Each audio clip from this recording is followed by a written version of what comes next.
We meet in an hour of change and challenge, in a decade of hope and fear, in an age of both knowledge and ignorance.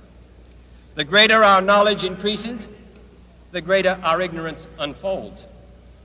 This is a breathtaking pace, and such a pace cannot help but create new ills as it dispels old. New ignorance, new problems, new dangers.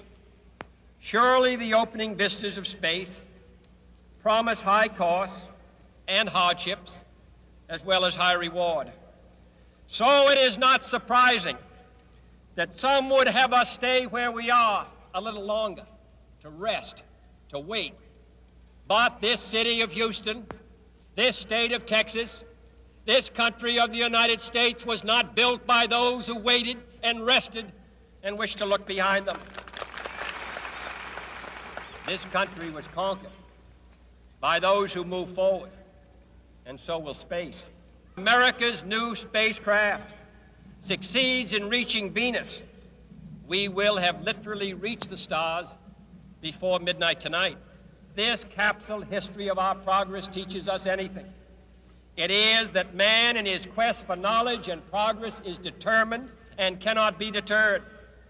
The exploration of space will go ahead, whether we join in it or not. And it is one of the great adventures of all time. And no nation which expects to be the leader of other nations can expect to stay behind in this race for space. Those who came before us made certain that this country rode the first waves of the Industrial Revolution, the first waves of modern invention, and the first wave of nuclear power.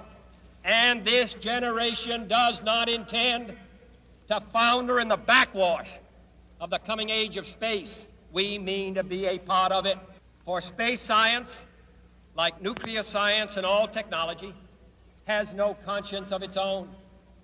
Whether it will become a force for good or ill depends on man. Now look into space, to the moon, and to the planets beyond.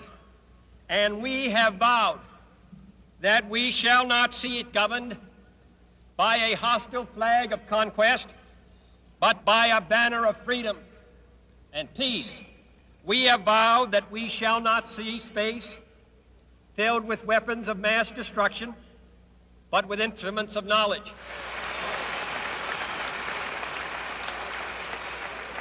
We choose to go to the moon in this decade and do the other things, not because they are easy, but because they are hard.